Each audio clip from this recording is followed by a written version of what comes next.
Hello and welcome back दोस्तों। आज की इस वीडियो में हम लोग पढ़ने वाले क्लास 12th इंग्लिश के चैप्टर नंबर 11 जो कि हमारा प्रोज सेक्शन का आखिरी चैप्टर है। ए मैरिज प्रपोजर के समरी को ये दोस्तों आज के इस वीडियो में को इसके समरी को आपको इस तरह से बताएंगे कि अगर आप इसके एग्जामिनेशन में हूबहू लिखेंगे तो आपको यहाँ पे 5 में 5 मार्क्स मिलेंगे। तो इसीलिए इस वीडियो में एंड तक बने रहिएगा। तो चलिए चलते हैं इसकी समरी की तरफ। तो आपको इसके स्टार्टिंग में यहाँ पे लिखना होगा कि this drama has been written by Anton Chekhov. यानी कि आपको हम इस वीडियो में इस तरह से आपको बताएंगे कि आप इसमें अगर एग्जामिनेशन में आप हूबहू भी लिख देंगे तो आपको यहाँ पे कोई परेशानी नहीं होगी। हम आपको इसमें एग्जामिनेशन के लिखने के तहत आपको यहाँ पे समझाने की कोशिश करेंगे हिंदी और इंग्लिश दोनों में। तो आपको यहाँ पे लिखना होगा कि यहाँ पे this drama has been written by Anton Chekhov. फिर आगे आपको लिखना है कि he was greatest dramatist and short story writer of रसिया।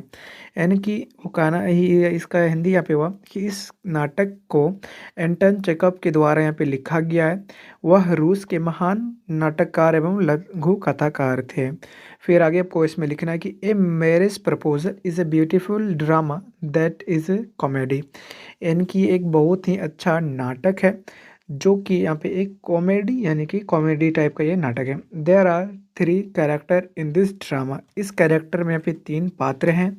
पहला यहाँ पे है चुबकोव, नटालिया एंड लोमोवो। इन 3 के यहाँ पे 3 तरह के कैरेक्टर हैं। दे आर नेबर्स और ये सारे एक दूसरे के यहाँ पे पड़ोसी हैं। And Lomov wants to marry Natalia और यहाँ पे जो लोमोवो है वो नटालिया से यहाँ पे शादी करना चाहता है। One day Lomov come to house of check Chubukov and and disclose his marriage proposal. यानी कि एक दिन वह वो चुबकोव के घर जाता है और मैरिज प्रपोजल को यहाँ पे डिस्क्लोज करता है।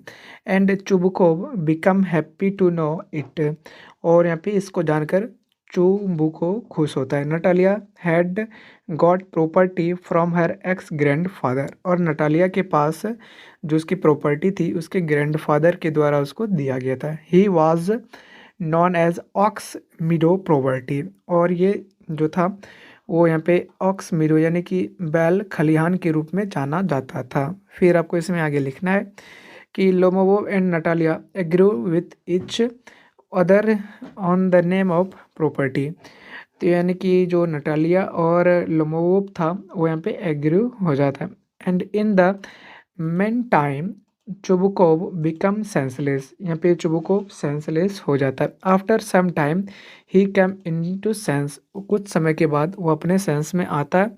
After the Chubukov told them to get married और जैसे ही आता है वो चुबुकोव उसे शादी करने के लिए बोलते हैं। And both agree to his proposal और दोनों एग्री भी हो जाता है। And the one act play ended और ये जो एक्ट है वो ख़त्म हो जाता है। तो इसी तरह से आपको इसमें समरी को यहाँ पे लिखना होगा। और समरी में आपको जो लिखना होता है इसकी जो स्टार्टिंग है यहाँ पे सही से स्टार्टिंग करनी होती है। यानी कि आप जो इसके स्टार्टिंग में शुरू के 2-3 लाइन इसमें लिखेंगे आपको यहाँ पे सही से लिखना होगा। यानी कि जिस की स्टोरी से है उस स्टोरी के यहाँ पे अगर राइटर के नाम लिखेंगे फिर अच्छे से लिखेंगे। यानी कि कोई स्टोरी है, ऐसे है या एक्सट्रैक्ट है या कोई और भी कुछ है तो आपको यहाँ पे स्टार्टिंग में यहाँ पे सही से लिखना होगा कि यानी कि जैसे ये ड्रामा है तो यहाँ पे हमने सही ऊपर में लिखना होगा आपको कि this drama has been written by Anton Chekhov. उसी तरह से हर एक आप पहले लेखक के नाम याद करें फिर इसकी जो स्टार्टिंग है और फिर एंडिंग जो है इसकी अच्छे से आपको इसमें करनी होगी। इसी तरह से आप किसी समरी को एक अच्छे से लिख सकते हैं। अब बात करते हैं कि इस चैप्टर के कुछ से रिलेटेड कुछ इंपॉर्टेंट वर्ड मीनिंग जिसको आपको एग्जामिनेशन में पूछे जा सकते हैं ऑब्जेक्टिव क्वेश्चंस में जो स्पेलिंग करेक्शन के यहाँ पे होते हैं। तो ये हमारा यहाँ पे पहला वर्ड है ड्रामेटिस्ट। ड्रामेटिस्ट का स्पेलिंग यहाँ पे DRAMATIST उसका हिंदी होता है यहाँ पे नाटककार। फिर हमारा दूसरा वर्ड है यहाँ पे इंट्रोड्यूस्ड। इंट्रोड्यूस का यहाँ पे स्पेलिंग है INTRODUCED इसका हिंदी होता है यहाँ पे परिचय कराना। हमारा तीसरा वर्ड है यहाँ पे करेक्टर जिसका हमारा हिंदी यहाँ पे चरित्र। चौथा वर्ड है रिलेशन है जिसका यहाँ पे संबंध इसका हिंदी होता है। फिर एज्यूम मतलब मानना एंड लैंड ग्रैबर मतलब जमींदार।